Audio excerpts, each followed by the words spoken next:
Hoje eu quero pregar em Romanos 9, um texto impressionante. É um dos textos que me traz cada vez gozo e alegria quando eu leio. Que trata de quê? De um Deus soberano, maravilhoso, digno de toda honra. E como nós podemos entrar nessa aula, né? E aprender de Deus? Como podemos? E eu quero tomar aqui, eu não vou tomar o texto todo, irmãos, porque leva tempo, né? Acho que eu tenho umas 4 ou 5 mensagens neste texto, e eu já preguei algumas aqui. Mas eu quero trazer hoje o resultado daquilo que Paulo fala aqui. Ele está falando sobre soberania. Eu estou em 1 Coríntios, quando é capítulo 9 de Romanos. Desculpa. Ele está falando aqui, queridos irmãos, sobre o desejo dele. Ele começa assim, falando sobre o desejo que Paulo tinha, que estava no coração dele, de ver a salvação do seu povo. Que amor Paulo tinha, né? Ele não sabia quem eram os eleitos, mas eu posso imaginar Paulo orando por toda a nação de Israel, desejando que aquele povo todo fosse salvo. Porque Israel teve um fundamento muito importante na história divina aqui na Bíblia, e até hoje, né, nós sabemos disso. Mas a partir do versículo 6, é que ele começa a tratar sobre a eleição. Aí ele trata aqui sobre a escolha de Jacó e a rejeição de Esaú. Como é que pode, né? Eu até preguei sobre isso tempo atrás aqui. Como é que Deus rejeita um e aceita o outro? Nós vemos isso nesse texto, aqui, a partir do versículo 6. Sabe, eu posso afirmar para vocês que se tem uma coisa que mais abomina o homem em termos teológicos, é esse assunto sobre a soberania de Deus. De um Deus que salva quem ele quiser. Isso irrita o homem natural. Por outro lado, tem alguns que criam idolatria nisto, porque não veem tudo à luz da misericórdia e da obra da cruz. Então eles se perdem em idolatria. Isso aqui é perigoso também. Mas eu quero trazer aqui para vocês, não seria a última parte, é a partir do versículo 19 até o 21. Eu quero trazer para vocês sobre o quê? O Deus Criador, Salvador, soberano. E quando nós emitimos a palavra soberano, nós estamos atribuindo a Deus o fato de que ele faz o que ele quiser fazer. Isso é soberania. Então, caiamos aos pés desse Senhor. Então, vamos lá. Quando trata desse assunto aqui, acontece exatamente o que a Bíblia está dizendo aqui, uma reação do homem natural. Observe a partir do versículo 19. Tu, porém, me dirás, de que se queixa ele ainda, pois quem jamais resistiu à sua vontade. Vamos examinar isso aqui, irmãos, porque Paulo está dando continuidade. Ele está dando continuidade ao assunto que ele começou. E o que ele faz aqui? É impressionante, né? Obra inspirada é assim. Paulo, vamos dizer, puxa para fora o espírito crítico do homem. E é o homem natural. Observe que ele diz, de que se queixa ele ainda? Os irmãos percebem que na queixa do homem natural, ele está zombando de Deus. É assim que o homem natural faz. De que se queixa ele ainda? Ele está falando de Deus. Ele não está falando com Deus. Ele está falando de Deus. Isso mostra como o homem fica distante, né? Quando começa a conversar, ele começa a questionar a Deus. E a primeira crítica aqui, irmãos, aparece com desprezo à soberania de Deus. Como aparece? Vamos mostrar aqui de duas formas. Presta atenção no texto, queridos irmãos. O primeiro aparece aqui o quê? O espírito ofensivo. Observe o que ele diz. De que se queixa ele ainda? Então, quando os homens veem que é Deus que faz, escolhi Jacó e aborreci Esaú. Ele que fez com Faraó, como nós vimos aqui, eu te levantei, Faraó, para fazer o que eu queria, tá? Para que meu nome fosse publicado em toda a terra. Esse é Deus soberano que faz o que ele bem quiser. Mas notem, queridos irmãos, aqui tem um espírito crítico. Ué, se ele é assim, por que ele se queixa? Então está dizendo algo que Deus nunca fez. Deus nunca se queixou. Tá? Deus nunca queixou. Quando ele queixa, aparece no Velho Testamento, Deus queixando do seu povo porque fez uma aliança com ele na lei e não cumpriu. É como um marido que a mulher despreza e vai atrás de outro homem. Ele queixa, você não fez uma aliança de casamento comigo? Por quê? Então, os irmãos percebem? Mas aqui não é isso. Aqui é uma queixa contra a soberania de Deus. É o homem dizendo que Deus não pode queixar de nada. Já que ele é soberano, o que ele faz? Está vendo? Ao invés de humilhar, ao invés de cair perante Deus, o homem dizendo que Deus é queixoso. Outra coisa, irmãos, ele revela uma rebelião contra a posição de Deus. Que esse é o efeito número 1 do pecado. Tá? Na queda, foi o homem desprezando, dando as costas. Nós não queremos saber do Senhor. Temos o Lúcifer na nossa frente, ali na serpente, e nós queremos seguir a voz. É um pecado. O homem no pecado é assim. Ele diz, eu não quero.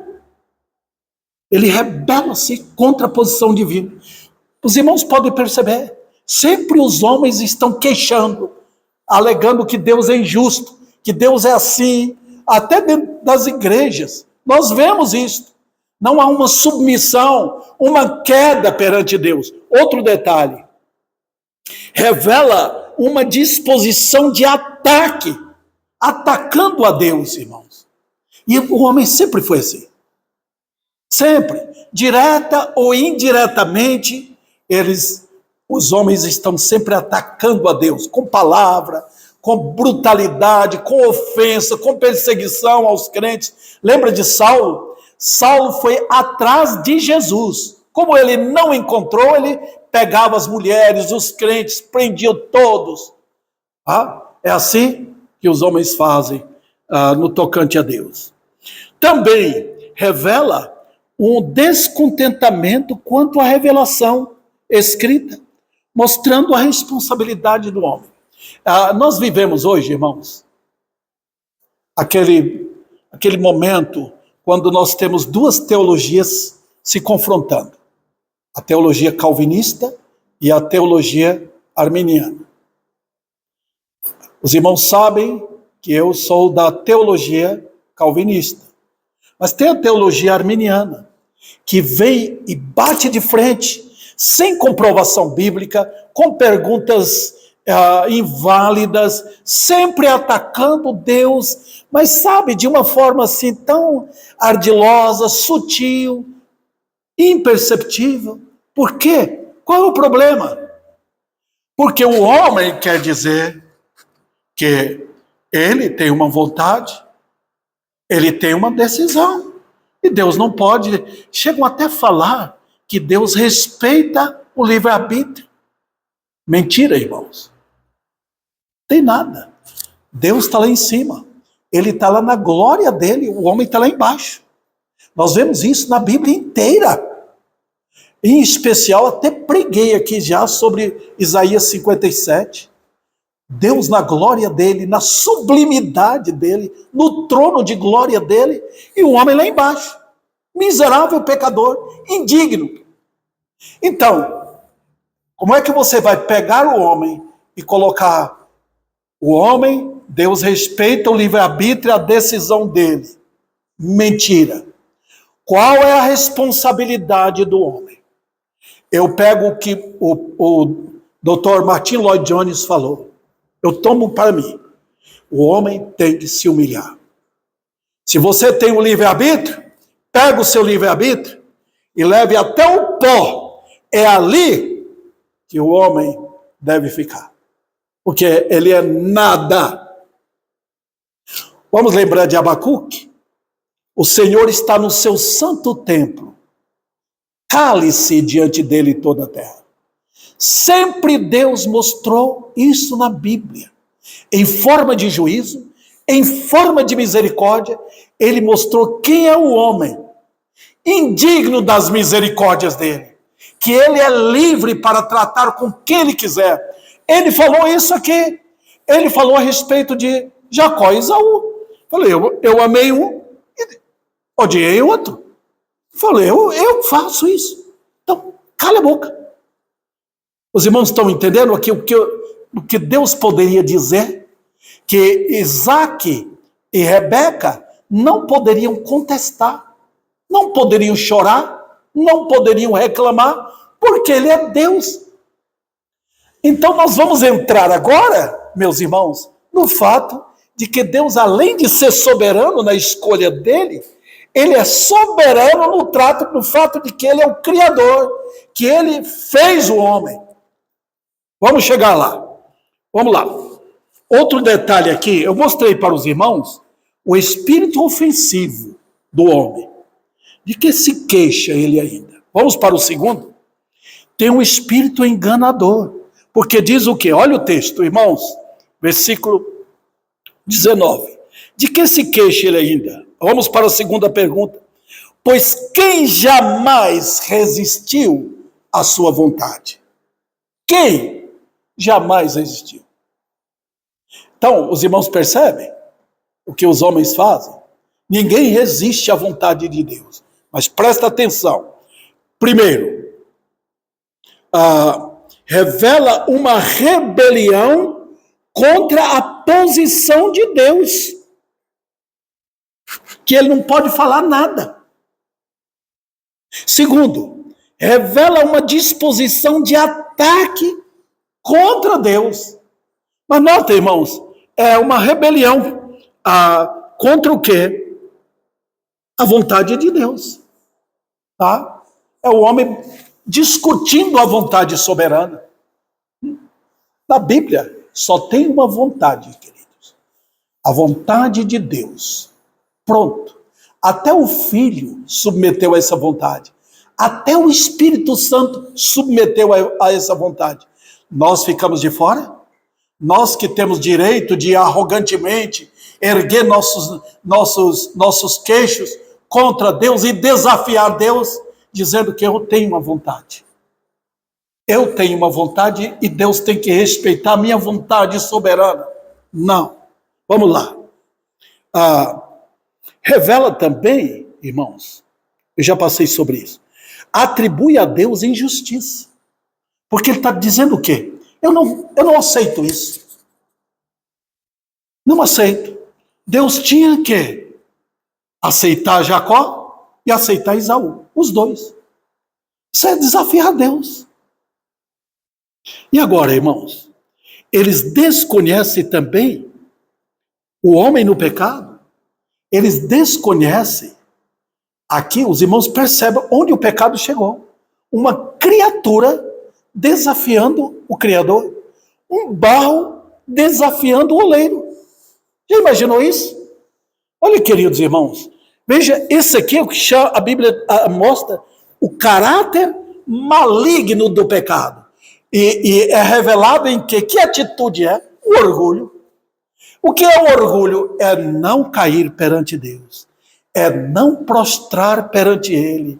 É não submeter a Ele como Criador, Salvador, oleiro. Já imaginou? E é assim o homem no pecado. Vamos lá. Em quarto lugar, o homem no pecado, ele diz aqui, pois quem jamais resistiu à vontade dele? O homem. Lembra que a Bíblia diz? O homem no pecado resiste a Deus. Tá sempre assim. Olha o seu vizinho, olha a sua vida antes de você ser crente. O que fazia? Olha a minha vida. O que Davi Sena fazia antes que Deus te chamasse a misericórdia? Resistindo a Deus, fazendo o que queria fazer.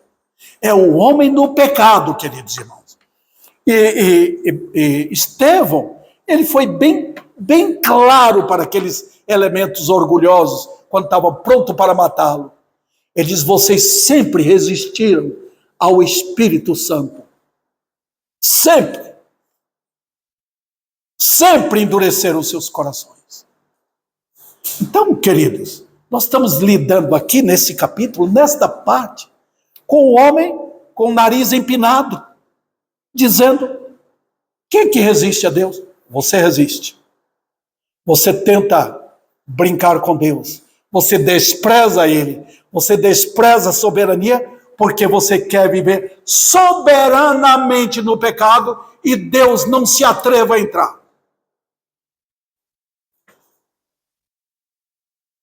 Agora, vamos ampliar esse assunto e olha onde chega. Veja o que diz o texto.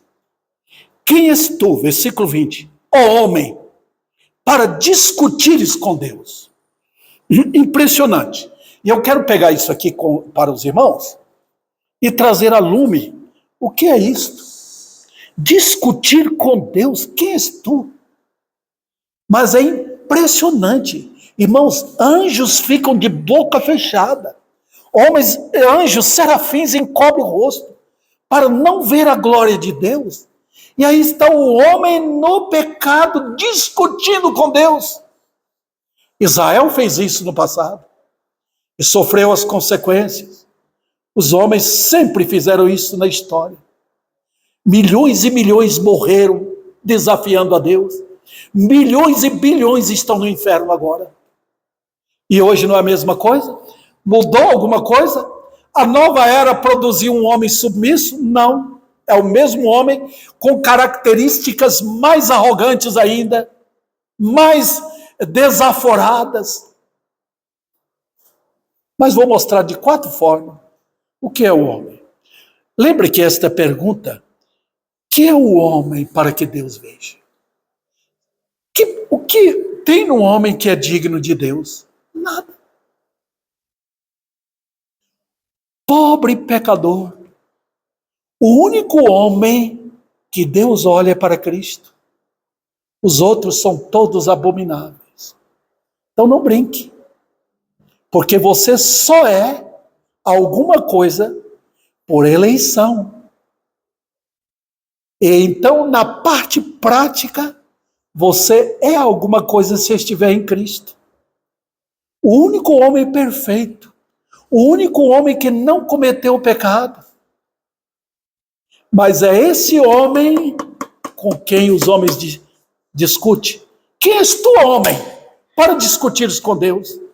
Sabe qual a pessoa da divindade que fez tudo? Chamado o Verbo? Cristo. Pronto. E é ele que vai mostrar aqui. Vamos lá. Eu vou mostrar em 4 formas o que é o homem. O homem é a luz da glória de Deus. O homem é a luz da justiça de Deus. O homem é a luz da grandeza de Deus.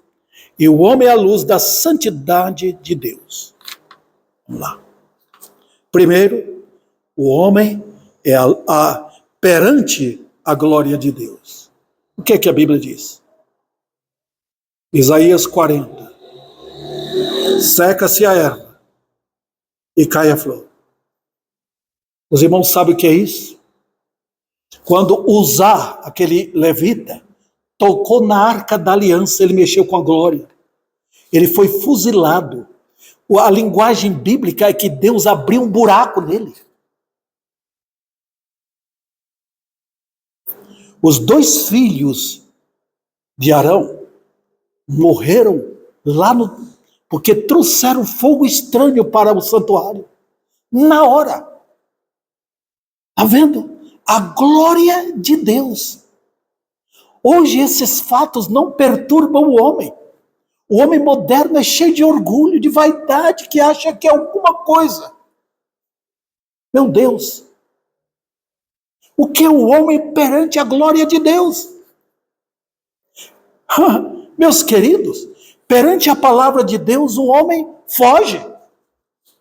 Nós pregamos aqui, eu vou falar com franqueza e com toda a humildade no meu coração. Eu prego o evangelho da glória. É a glória de Cristo. Não é o evangelho humanista. Não é o evangelho para agradar gregos e troianos, não. É o evangelho da glória. E isso é aterrorizante para o homem. Porque está falando de glória. Seca-se a erva. O que é o pobre pecador? Você deve ter passado por um lugar de mato. E você, sem querer, pisou numa florzinha ali. Sabe aquelas florzinhas que dão no chão? Você passa de manhã, aquele terreno baldio ali, e você pisa nele, e com seus pés você murcha aquilo. Mas aqui está falando da glória, irmãos. A glória de Deus é como um sol brilhante, que queima tudo. Pobre homem. Os irmãos querem saber mais sobre isso? Olha como Deus reduziu a idade do homem no pecado. Homens viviam quase 1000 anos naquele tempo. E Deus, do peso da ira dele, e tem que falar da ira, porque é o Salmo 90. Na ira dele, ele desfez, ele foi amassando o homem até chegar a essa idade. 70, 80, passou disso, canseira e enfado. Que é isso? A glória de Deus. Não brinque. A glória dele irradia na criação. No sol, na lua, nos planetas, todas as estrelas, na chuva, em toda a criação, a glória de Deus irradia ali, e era para toda Ribeirão Preto e todo mundo adorar a Deus. Mas a glória dele transparece muito mais no evangelho da cruz, a glória do Cordeiro de Deus. E é ele que vai aparecer quando descer com a igreja lá do céu. Vamos adiante.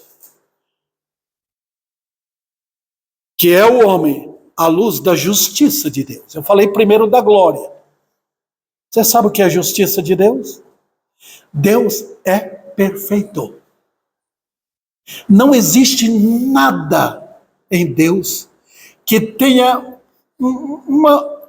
sequer um milímetro de erro. Ele é perfeito.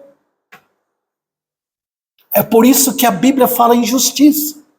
A Bíblia apresenta o evangelho da justiça. A cruz é justiça. A cruz é justiça. A salvação bíblica é justiça. Deus está satisfeito com o que foi feito na cruz. A vida cristã é justiça. De tal maneira que Jesus falou que eu e você, querido irmão, seríamos perseguidos por causa da justiça. Mas o que é o homem à luz da justiça? Eu posso pegar em Isaías, eu peguei em Isaías, seca-se a erva, mas vou pegar Isaías 64, 6. Mas todos nós somos como que? O imundo. E a nossa justiça é como trapo de imundícia. Eu já falei tanto sobre isso. Quem gosta de trapo, ninguém usa. Trapo é para jogar fora. Trapo é para ser queimado, não tem valor. A nossa justiça, eu oro, eu sou bonzinho, lá dentro eu tenho um coração generoso. Justiça própria. Perante a justiça de Deus, isso é trapo. Eu sei que Eliú, quando você lê o livro de Jó, Eliú parece maltratar Jó, mas Jó não falou nada. Ele não abriu a boca para retrucar, porque Eliú não falou palavra errada, como os 3 amigos dele. Eliú veio para exaltar Deus, mesmo que mexesse em Jó, mas ele o fez. E no capítulo 35 ele diz: e a tua justiça? Para que serve? Pode servir para as pessoas, para o seu vizinho, para o seu pai, para a sua mãe, para os seus filhos, para os seus irmãos, para a sociedade, mas não para Deus, não afeta em nada. Deus não ganha absolutamente nada com sua justiça. Vamos para o terceiro aqui. A luz da grandeza de Deus, que é o homem. A Bíblia responde também a Isaías, um livro incrível, no capítulo 41, versículo 24. Vós sois menos do que nada. Aqui na terra, nós somos diminutos, né? Diante de uma autoridade, nós estamos lá embaixo. Mas como seres humanos, nós somos todos iguais. Mas perante Deus, podemos dizer que somos iguais? O homem no pecado quer isso. Mas sabe, o que é que Deus olha? Ele olha toda a raça, todo o exército do mundo, da Inglaterra, dos Estados Unidos, da China, do Brasil. Ele olha como se fossem formiguinhas. E quando ele olha para nós, ele fala isso. Vós sois menos do que... Ele usa a palavra nada. Está vendo que valor eu tenho? Se você cair no inferno, você vai porque é digno. Porque você desafiou Deus nos seus pecados.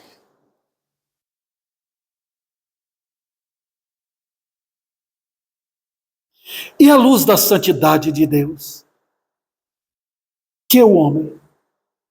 E aí eu trago o que Isaías falou. Ai de mim, estou perdido, meus olhos viram. Sim. Ele contemplou a santidade de Deus e murchou como uma flor. Murchou na hora. Eu sou um homem de lábios impuros.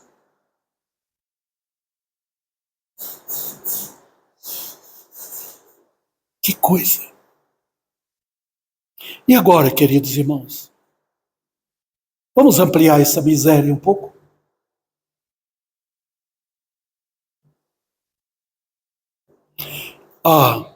Para discutires com Deus. Como é isso? O que significa isso? Primeiro, essa discussão refere-se à colocação do homem numa postura de orgulho. Toda vez que eu me ergo em orgulho, se eu sou crente, Deus me pega e me faz voltar ao pó.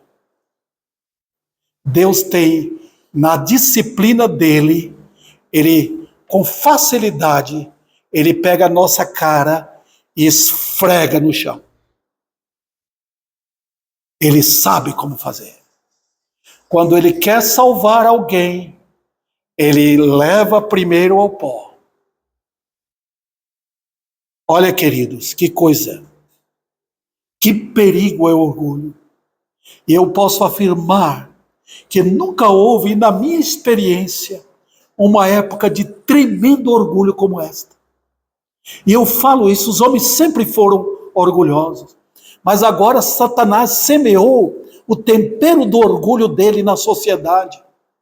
Todos agora são evangélicos. Todos agora ora a Deus. Todos agora estão com fé. É o tempo do orgulho. Por isso que não vemos um pecador. É por isso que as igrejas ficam lotadas quando a mensagem é de autoajuda e quando o louvor agrada a carne. Então vamos lá? Observe, irmãos. Agora estamos lidando com um homem crente, Jó. Eu falei um pouquinho sobre ele, mas quando Eliú sai de cena, os irmãos lembram? O livro de Jó tem 4 partes. A primeira é quando ele perde tudo. A segunda é quando os amigos dele entram em ação. Aliás, tem 5 partes. Vai até o capítulo 25. Dali em diante, Jó mostra sozinho, ele cala aqueles homens. E começa a falar dele, que é Deus, mostra sabedoria. Jó fala o que é certo. E vai até o capítulo 31. No capítulo 32 até o 37, é Eliú entrando. Ele ficou calado aquele tempo todo, mas ele começa a falar.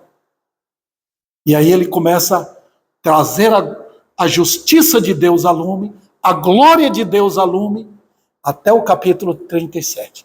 Aí ele cala. E quem entra em ação? Deus. O capítulo 38 até o 42. E o que é que Deus faz ali? Eu vejo ali aqueles capítulos, irmãos, que terminam esse maravilhoso livro. Deus chegando num amor incrível, numa atitude maravilhosa, falando com Jó. Sabe o que Deus faz? Ele assenta na cadeira e diz para Jó: agora ocupa a frente. Eu vou fazer perguntas e você vai me responder. Como é que pode? Deus assentado, ele fazendo perguntas e eu tendo que responder. E os irmãos podem perceber que Deus não sai da terra. Ele faz perguntas da criação. Ele faz perguntas só daqui. Ele faz perguntas sobre o mar. Ele faz perguntas sobre o inferno. Ele faz pergunta de tudo. Ele faz pergunta da criação de hipopótamo, de jacaré e tudo. Ele faz pergunta. Onde estavas tu? Sabe o que Jó respondeu? Logo no penúltimo capítulo diz: minha boca fica fechada. Eu ponho a boca no pó, porque eu não tenho como responder. E olha, queridos, Deus chama Jó para a posição de homem, e ele de Deus. E nessa nossa disposição deve ser a mesma de Jó. De fazer o quê? Ficar quieto, aprender dele. Ele é Deus. Então, sabe de uma coisa? O nosso Criador, o nosso soberano Deus, ele não tem nenhum interesse de explicar aos homens os mistérios dele. Não, ele não vai fazer isso. Ele vai chegar para Faraó e dizer: Faraó, eu te levantei para você manifestar meu nome ao mundo. Depois matou o Faraó. Que está com seu exército no inferno. É assim. Deus não tem que sentar e dar aula para nós, explicando seus mistérios e matando nossa curiosidade. Ele tem a palavra dele. E ainda mais, só quem entra nessa escola são os crentes. Vamos adiante aqui, irmãos. Os mistérios de Deus estão dentro do contexto da triunidade. A triunidade, Pai, Filho e Espírito. Essas 3 pessoas estão em plena harmonia, em plena comunhão, em plena felicidade, em plena riqueza, em pleno poder, em todos os detalhes, em santidade, em justiça. Então há comunhão nisso aí. Não pode haver comunhão com erro. Os irmãos perceberam? Então, alguém quer entrar? João responde na primeira carta dele. Você quer ter comunhão com Deus? Submeta a Cristo. Está vendo? Caso contrário, você é expulso. E agora, vamos para o último ponto, queridos irmãos. Aliás, o penúltimo.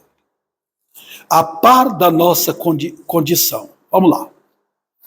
Veja o versículo.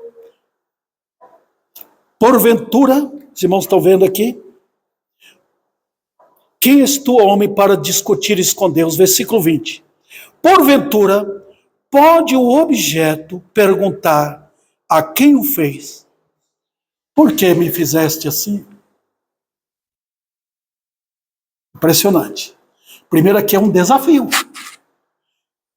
Por que um desafio? Porque nossa condição, sabe de qual é? Deus não me chama de homem. Deus não me chama de homem.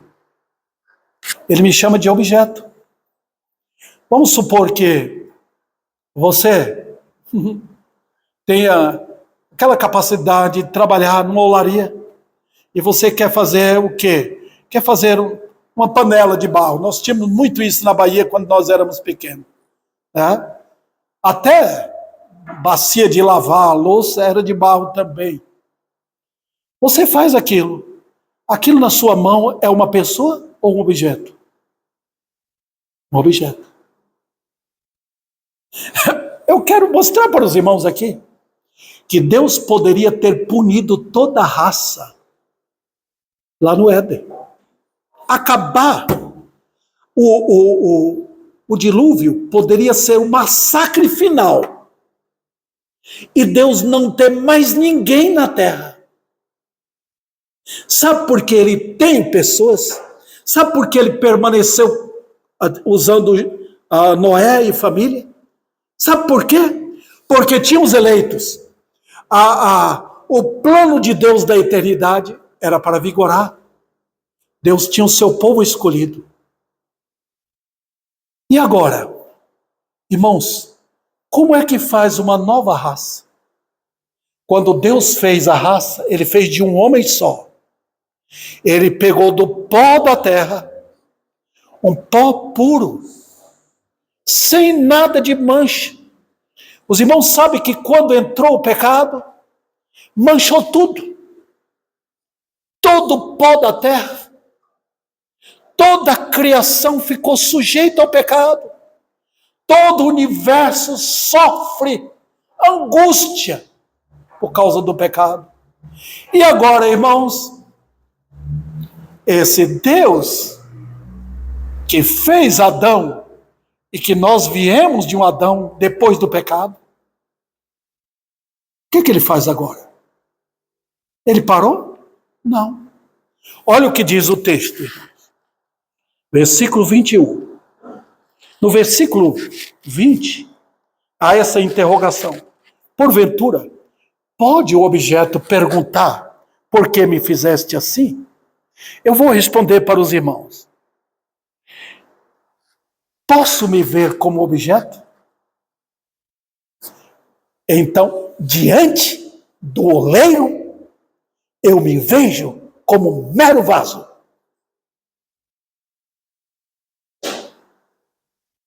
Que ele, na soberana decisão dele, na eternidade, ele propôs me fazer. E é impressionante, irmãos, que ele me fez, eu tenho aqui 3 respostas. Ele me fez para a glória dele. E sendo para a glória dele, ele faz o que ele quiser. Se você fosse oleiro e fizesse um objeto de barro para você colocar na sua casa, como se fosse um vaso para pôr flores. Bonito, né? Eu fiz para isso. Mas você também poderia fazer um vaso para jogar lixo. Você poria na cozinha, ou lá no sanitário. Tá. O fato é que Deus fez para a glória dele. E é acentuado isso. E ele é digno de glória. Vamos lá. Eu escolhi em Adão, não a glória dele. Eu escolhi a miséria do pecado. Então, quem é o culpado? Deus ou eu? Eu. Então, eu estou declarando que a minha vontade, ao invés de submeter-se à vontade de Deus, eu me submeti ao pecado. E o pecado me fez o quê? Motivo de quê? Da ira.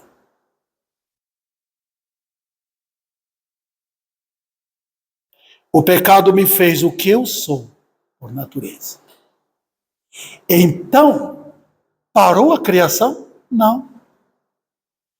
Todas as bilhões e bilhões de pessoas que viveram, que morreram no dilúvio, todas, bilhões, que passaram por este mundo, que estão neste mundo, todas foram feitas por quê?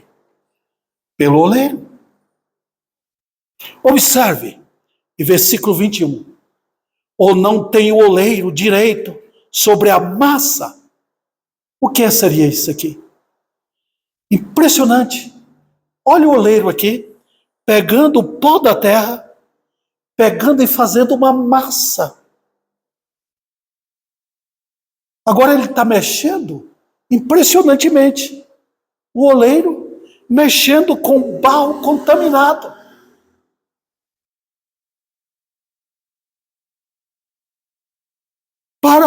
Ele diz, o oleiro tem direito sobre a massa, para do mesmo barro fazer um vaso para a honra e outro para a desonra. Quando ele fez Adão, ele fez um vaso para a honra, ele não fez para a desonra. E então o passo de Adão foi dizer, não queremos servir.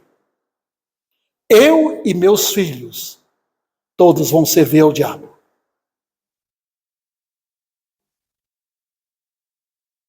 E agora, irmãos? Então, quando o Senhor chega no útero de uma mulher e pega do barro e forma ao oleiro ali trabalhando, fazendo os dedos, fazendo a mão, fazendo a cabeça, fazendo o rosto, fazendo o corpo, fazendo tudo, colocando o coração no lugar, as veias no lugar, nos lugares certos, tudo isso, ele fez para quê? Ele fez para a glória dele. E os irmãos lembram do que ele falou para Moisés? Ele diz, sou eu que faço. Ele não diz, eu fiz, ele faz agora. Ele diz, eu que faço surdo, eu que faço mudo, em outras palavras, ele está falando, eu que faço a pessoa com problema físico na face, eu que faço alguém sem o braço. Ele faz isso, irmãos. Ele é o oleiro. Mas por que ele faz? Então, irmãos, aqui está o vaso. O arrogante homem no pecado, caído em Adão, perguntando a Deus, por que me fizeste assim? Sabe o que os homens estão fazendo agora? No pecado, correndo de lá para lá e para cá, entrando na idolatria, porque odeiam esse Deus, odeiam esse oleiro, porque eles estão dizendo, por que me fizeste pobre? Por que me fizeste feio? Por que me fizeste desta altura? Por que me fizeste mulher? Por que me fizeste homem? Os irmãos percebem? é a arrogância do homem.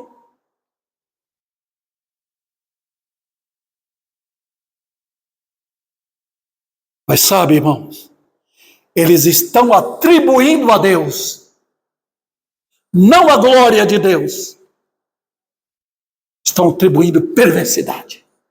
O Senhor é perverso. Eu nem diria Senhor, Ele, é assim que eles falam, Ele é perverso.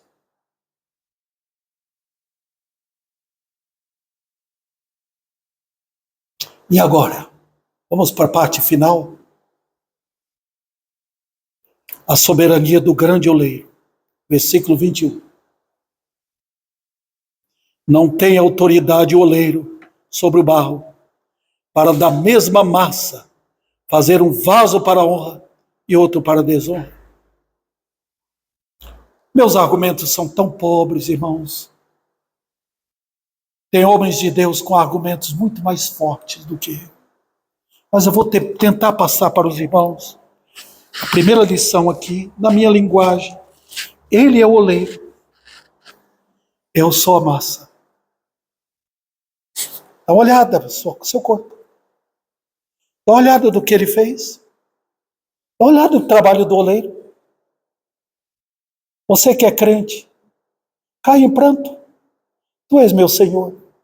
Tu me fizeste. Uma criança na escola perguntou para outro coleguinha.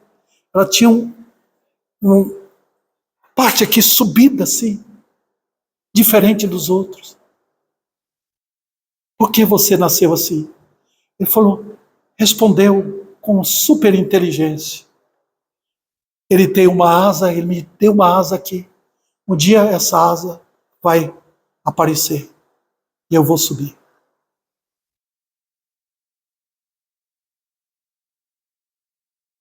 O Senhor, Deus o Pai, fez um filho no útero de Maria. Fez daquele jeito que ele era. Sofredor, homem de dores. Fez Felô. Não fez um Saul bonitão. Não fez um Absalão com cabelo comprido e lindo. Ele fez um homem de dores. Porque ele viveu assim, desde o nascimento até a cruz, para levar nossos pecados. E ele tomou da mesma massa. Está vendo? Ele pegou você, querido, pegou da massa e fez você dar uma olhadinha nessa massa, seu corpo. Veja como o pecado está ali. Ele pegou da mesma massa, a massa contaminada, para fazer você e salvar você e pôr em você a glória dele, pôr o Espírito de Deus em você, mostrar a preciosidade da graça em você e depois fazer um corpo de glória celestial, pegar do pó do céu e fazer o corpo de glória. Você ainda não chegou lá. Você pode dizer, eu sou feio. Eu sou dessa cor. Eu sou dessa altura. Mas ele não completou a obra ainda.